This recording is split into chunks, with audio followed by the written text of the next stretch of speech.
Hi, I'm Anne Scottlin, and welcome to Your Joyful Life. I'm so glad you're here with us today. Thank you again for signing in to listen to the show. Please like and comment so I can keep this content coming to you.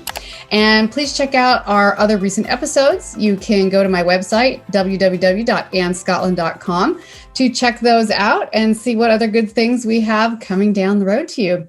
So today on our guest special, I have a dear friend of mine named Michael Hawthorne. Hi, Michael. Hey, Anne. Nice to be here. So nice to have you here on the show. I am excited to have you here today because when we talk about joy in our lives, several of the things that come up are how joy relates to us spiritually, and what does spiritually even mean, especially in today, like what does spirituality mean to you who's watching, whether you're religious or not religious? What does that mean in the context of your joy? And then also diversity and belonging.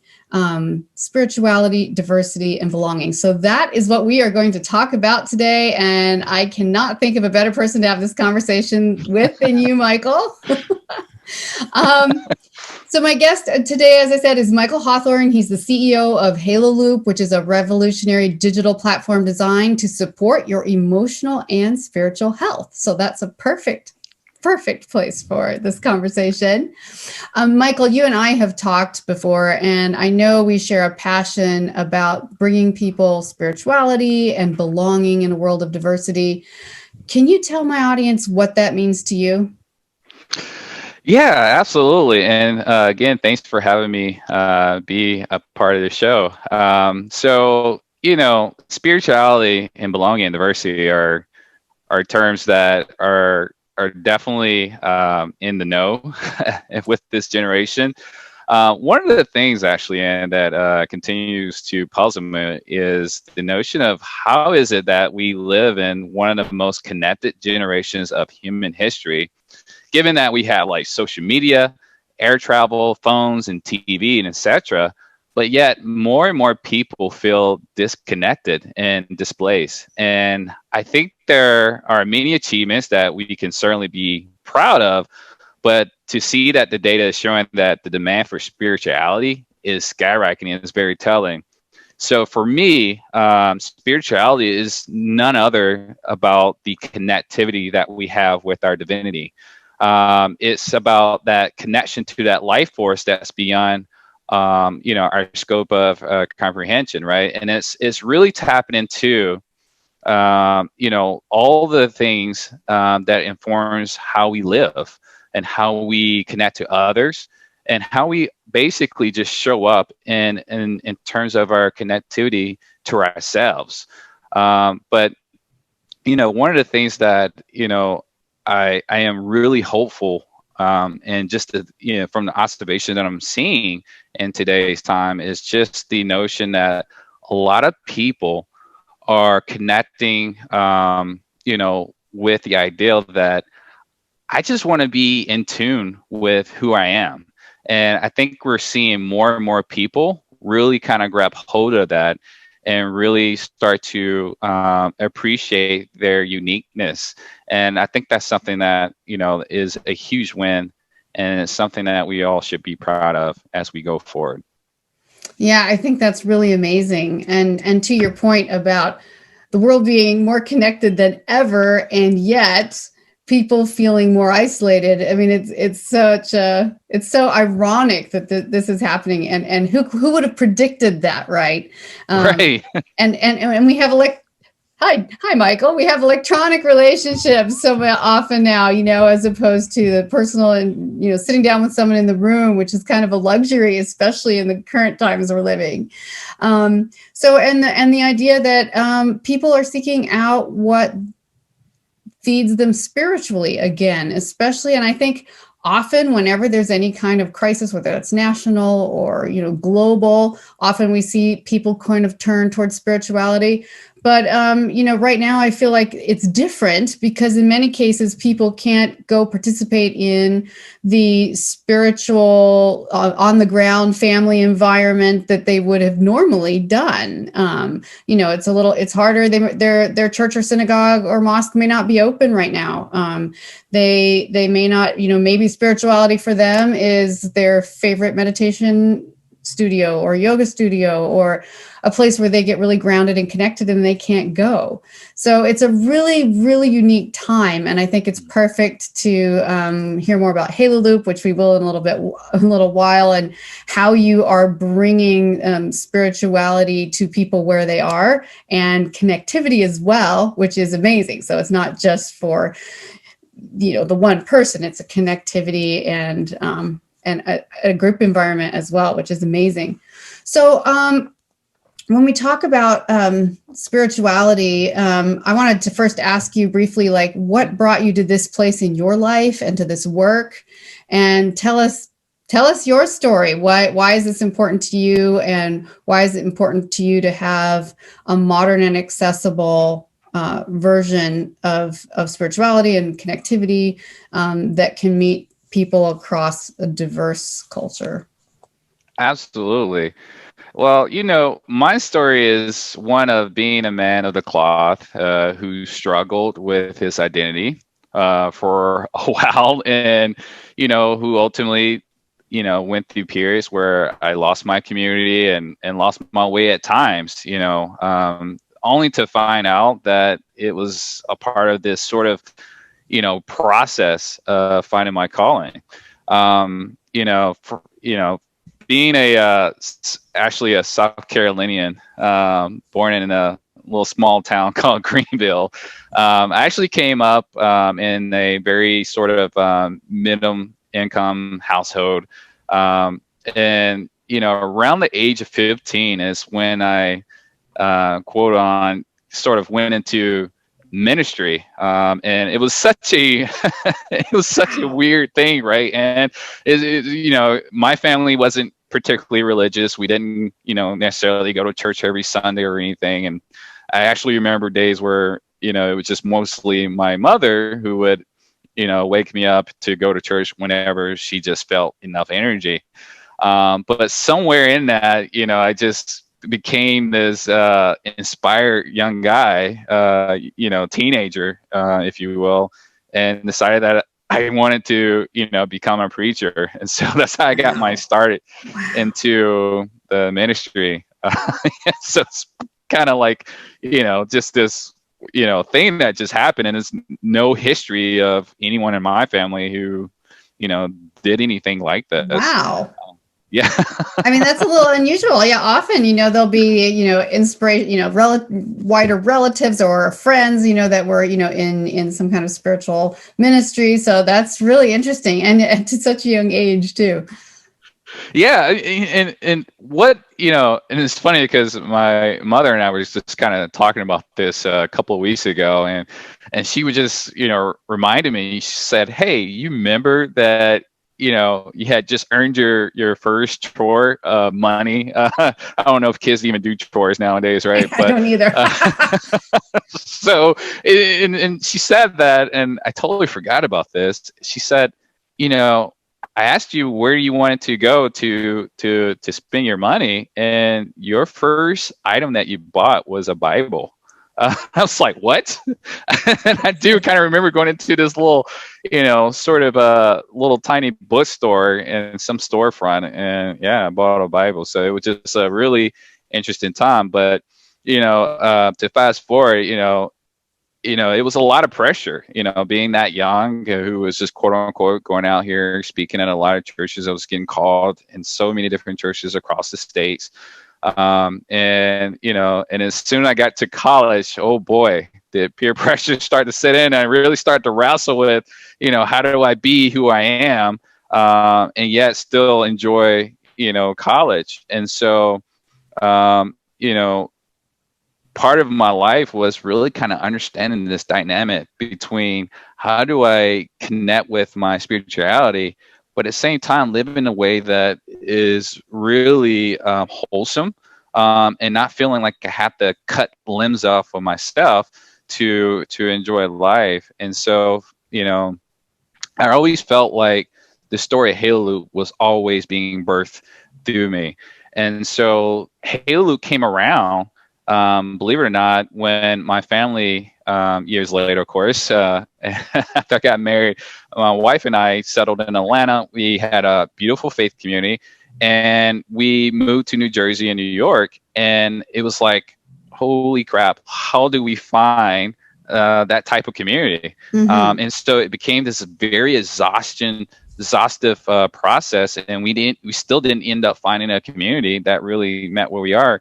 And so originally, Halo Loop was birthed out of that, and it was birthed at a point where, for the first time, I really just felt just depleted spiritually, like there was just sort of connectivity, and I didn't know where to go to get it. And it's all of a sudden like, how did I become this guy who taught others, how to see and find their divinity? But I was in a place where I was depressed. I was like just searching in the dark. And so that's when amazing. Halo was birthed. Yeah. Wow, that's so interesting. And I think that, you're certainly not alone with that. So anyone who grew up in a spiritual environment, which some people did, some people have, and my listeners, some people haven't. Some people are very religious practitioners. Some are very privately religious or have,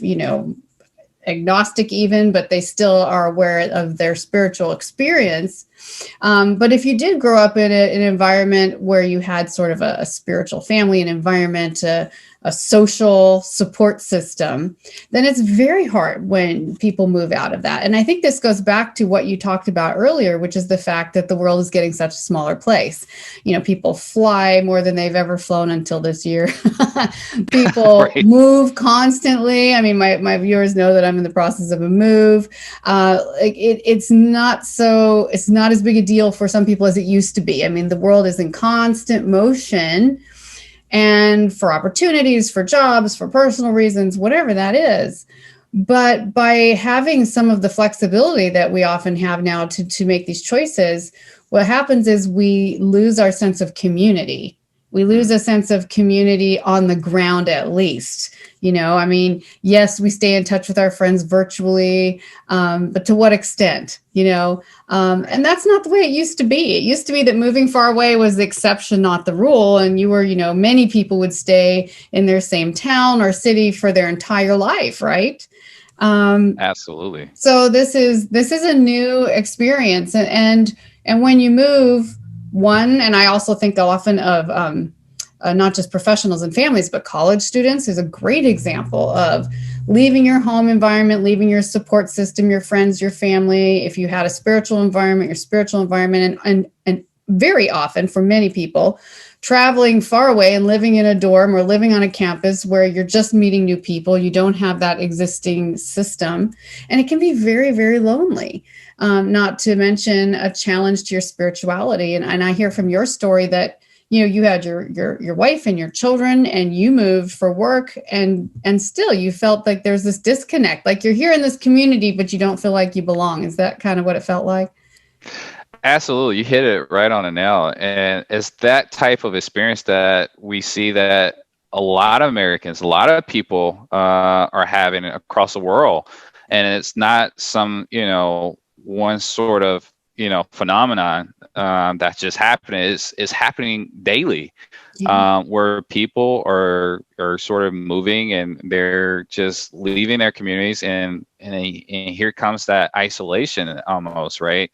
So it's a common experience, and I think with it, that's also playing into it is that for the most part, what's been interesting is seeing how the data is showing that people are actually leaving more faith communities, Leaving them, right? Interesting. It's a really interesting thing, and it's so funny because it's unfortunate, but part of the reasons that the research show, and this is research by Pew Research, Gallup, but also some other credible sources, that people are just becoming more critical about their theology, and their belief system, and they're just really um, just wanting to connect to something without a lot of the distraction that takes Right. place, unfortunately, in Right. communities. Yeah, and that's really interesting that you bring all of that up, because the world is such a different place than it was 20 or even 10 years ago, right? And we kind of sit here on the brink of the second decade already of the 21st century, and people are hungry for belonging and a form of spirituality, but often a form of spirituality that is less traditional than, say, what their parents may have practiced, that may not involve necessarily having to be bound by a set of fundamental beliefs that are unique to a specific religious experience. And yet they still feel a need to express themselves spiritually.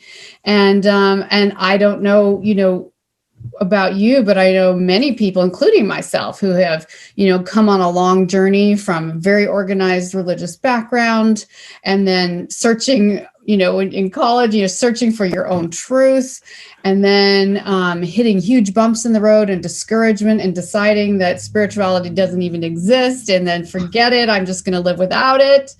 And then after a very short time, realizing that you can't. That life isn't worth living if you're wired sort of spiritually, which I am, and you don't have anything to hold on to, then you kind of have a spiritual panic, if you will. Like, okay, well, I can't buy into this or that. So what do I do now?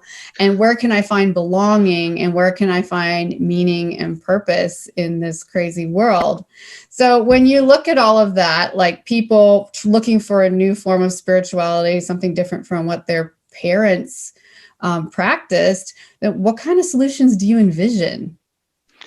That's a really excellent question. It's the same question that I think I've been really working through all these years. And just as you mentioned, having experienced sort of a spiritual meltdown, when you become so filled with frustration of not finding that ideal community or resources to really help you be grounded, right? When I kind of step back and look at the picture, right? For a lot of people, I think the word spirituality is taking a more lighter and more accepting term than it did just, years ago. Unfortunately, I think for a lot, the word spirituality still comes off as being closely connected to religion for some, right?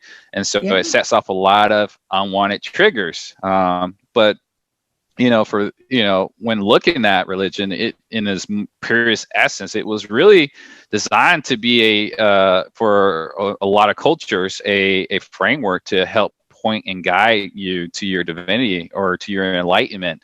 But for centuries, I think many would argue that it's brought the worst out in communities, in our humanity. But I think one of the major qualms with about where we are now is that not only are people becoming more critical about their spirituality or their theology, is that they are just not susceptible to just taking on any sort of content or resources that just doesn't really mesh with them, right? But in terms of what I envision and what I see, I believe what is really kind of unfolding is a huge opportunity, actually. It's one where I think we start to look at spirituality in a whole different context, where we don't really necessarily see it as a necessity that has to be there to give me the connection that I am yearning for, right? Now, I think community is still a big part of this for anybody's spirituality, because it really does help to reinforce that connection when you have others there to really have those conversations and to talk about life and the challenges that we are all going through. But and I think at the end of the day, And what I'm working to create as well, what we're all working to create, is this ideal that maybe spirituality can be seen as a form of healthcare. Just like a physician, or a dental or a dentist or eye doctor. I think people are really now open to the idea of like treating their spirituality potentially as literally another lane of healthcare, in the sense that I gotta put some investment into this, whether it's yoga, whether it's meditation. So we're seeing a lot of these meditation apps pop up, Mm-hmm. and a lot of these therapy platforms pop up, because now I think people are open to the idea that this is a form of healthcare on its own merit. So That's I see so a world where that fascinating. becomes more of it. Yeah, that's really fascinating that you say it's kind of a form of healthcare, or like a really returning to um, an awareness of a whole body wellness, whole mind, body wellness. And even if someone doesn't see themselves as religious or even spiritual, they may be practicing things that actually are kind of traditionally spiritual. I mean, yoga came, in a very different form in its original version, right? But very from spirituality, from the practices of the East. Like, so, and then people like, oh, I'm not religious, I'm not spiritual, but I do practice these things. So I think what we learn maybe a little bit is that there are certain kinds of practices and behaviors and community support systems that are the actual essence of spirituality, and then how you for yourself come to terms with greater energy, greater power, the universe, God, whatever, higher intelligence, anything, however you want to deal with that, or come to terms with that. That's great, and that's a personal choice based on your experience. But taking care of yourself spiritually is something that you can do here on the ground, that can be better identified. And I think one of the reasons that it can be identified in healthy practices and new community environments that aren't maybe as officially technically old-fashioned religious, not that there's anything wrong with that too, but Right. it's just that that bringing us in as a community effort. A lot of people used to go to their synagogue, go to their church, say in the past, and they had the community support, people who cared about them. But then they had a falling out over theology or differences or bad experiences. And then they felt like they had to throw the whole thing out. We say, like, right, throw the baby out with the bathwater, right? Like, well, I guess if I go there, I'm going to feel guilty and miserable. So I guess I just have to be isolated. And that's not necessarily true. And I think what you're talking about, is the beginning of a movement, a global movement towards spirituality in a new global way, in a connected way. And we started out here talking about diversity and belonging and bringing all of that into the family of this spiritual experience. And two, I've said this on my podcast too a few times too. Like, I feel this deep need to either redefine spirituality, either by redefining, using the same word and redefining what it means in our, in the common understanding, or else even a new word, if someone can be that creative and come up with it. Because I feel like it needs to be redefined in a way to convey spiritual wellness in terms that are very relevant. What do you think about defining spirituality? Well, it's interesting. As an English major, part of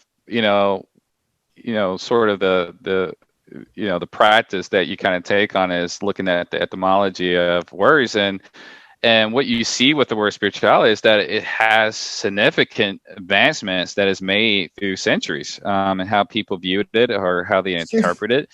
I was a And I history think major, so I can back you up on that. there you go. And so you obviously, I think it becomes a term that's loosely defined by that generation, right? And the behaviors and the interpretations of what's happening in that generation and how they kind of look at that word. I think spirituality, in its real essence, is just really coming back to the core the function, which is just, that connection, right? And I think, and it is, for me, I'm super jazzed about the word coming into this generation, because, what we're seeing is that so many people are self-identifying now as spiritual. And it's sort of like this agnostic but blanketed way to raise my hand and say, hey, I believe there's a version of me that I can tap into. And so, the question becomes how, but it's just so phenomenal to see so many people across different diverse backgrounds all are raising their hand to say, I believe there's just something more to life, that there's a purpose for me, that there is perhaps a calling out there for me to fulfill. And so, I may not know all the history or the, philosophy out there, but I do know that there is something there, and I am willing to connect with it. So. Which is amazing. And I think that's part of the beauty of it, is that real spirituality is simple, because we're complex beings, but but in some ways we are simple. And I think we've put so much baggage and weight on religiousness or spirituality in the past, where, you basically have to jump through 1,000 hoops to feel like you qualify, as opposed to just saying, the moment you're born, it depends on if your religious tradition is you have a soul or you don't, but you definitely have the spark of life, and you definitely have some joy, which is partly why this show is happening. And you have is part of the whole you: mental, physical, emotional, spiritual. And I think that's been so neglected, especially in the business place for a long time, because we've had to deal with spiritual discrimination and other issues like that. There have been so many movements and so on and so forth to help create more awareness and inclusivity in the workplace. But I think it's almost hit this point at which you almost have to deny being spiritual or not talk about it for fear you're going to offend someone. And because of that, people are they don't feel like their spirituality is really important. Their job's important. Their mental wellness is important. Their health is important. But this whole spiritual thing has kind of just been pushed over in the closet and shut the door. And I think that's going to change, because I think what you talked about, spiritual health, even spiritual health care, if you will, it is addressing the whole person. It does need to come back into the conversation. And I think now, at least in many parts of the world where, or where you and I live, where there's a culture of, doesn't mean people aren't prejudiced, but it does mean there's more openness and acceptance than there has been in the past. I think people are more willing to love across the lines of religions between and cooperate as more of a whole community, instead of just like within these very isolated groups. And I think that it's going to be really exciting going forward for people to be able to talk about their spirituality and not feel like they can't. And I think it's because, and I'm just to my listeners here, when spirituality becomes part of your joy, you can't help but share it. Now, it doesn't necessarily mean you need to evangelize it. That goes back to being kind of a religious conversation, and then it starts kind of breaking down again. But to share the common joy in humanity, to bring the positive energy and love into any conversation, and to be able to say, I am a spiritual person. Are you a spiritual person? Tell me about your spiritual experience. Like, that kind of conversation can bring us cohesion, can bring us unity in a time where we so desperately need unity instead of all these divisions and divisions and divisions. And who would have ever thought that spirituality, when religion has a history of dividing people, the spirituality could actually bring us back together again. So I know this is part of a big part of your vision for your company, for Halo Loop and the services it offers. So tell us a little more about that. Yeah, again, you like just totally hit it, and I share those same sentiments. I think spirituality is a way to bring a lot of people back together, and because it's the sort of joy that comes out of knowing like you have a sense of belonging, which it ultimately creates, right? And it's this joy that comes from that. And so I do share that I see a world where, you know, spirituality is freely shared to just, you know, discuss and to talk about it without the fear or the shame of offending someone, or, you know, or being offended yourself. So, you know, for here at Halo Loop, you know, our whole chief goal is to really, you know, help energize you, and to help nurture where you are. I think for a lot of traditional sense of wellness, you know, people have this sort of deficit approach, like, hey, something's wrong with you, we need to fix you.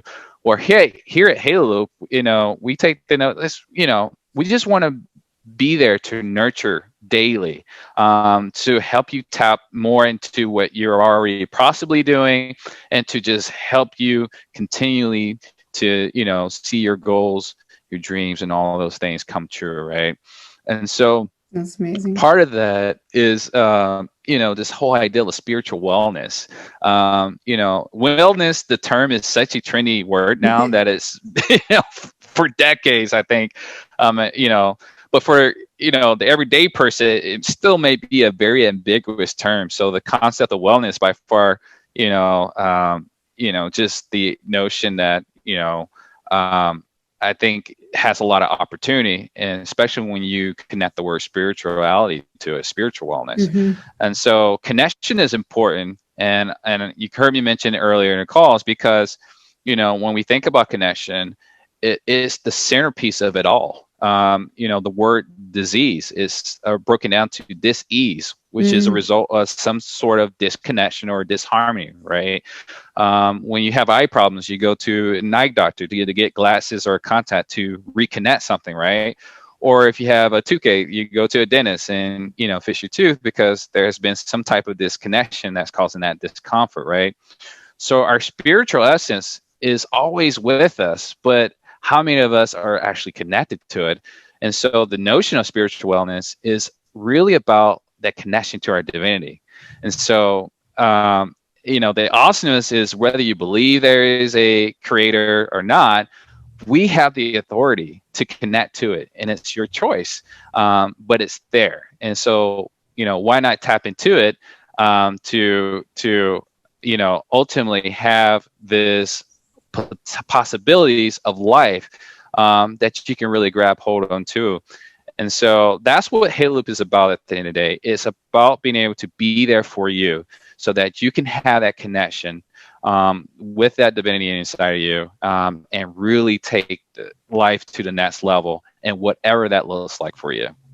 Well, that's amazing. That's amazing. And I know that, you know, I know a little bit about Halo Loop and sort of some of the services you offer, which include affordable memberships that people can have, you know, biweekly access to either therapy or life coaching or spiritual counseling, to upcoming group events. And I know that you're developing more and more of a community environment, which that can welcome people in, and content library and instructors for everything from breathing exercises to meditation to, you know, ways almost anyone can just come in and find a spot to fit in, to relax, to get centered, to start accessing their spirituality, start accessing their joy. I'm always talking about joy. You know, I was on a recent episode, I was telling my viewers, you know, I said, you know, spirituality, I think it can, you know, I think it has a rebirth coming. I think that it can it's going to be redefined.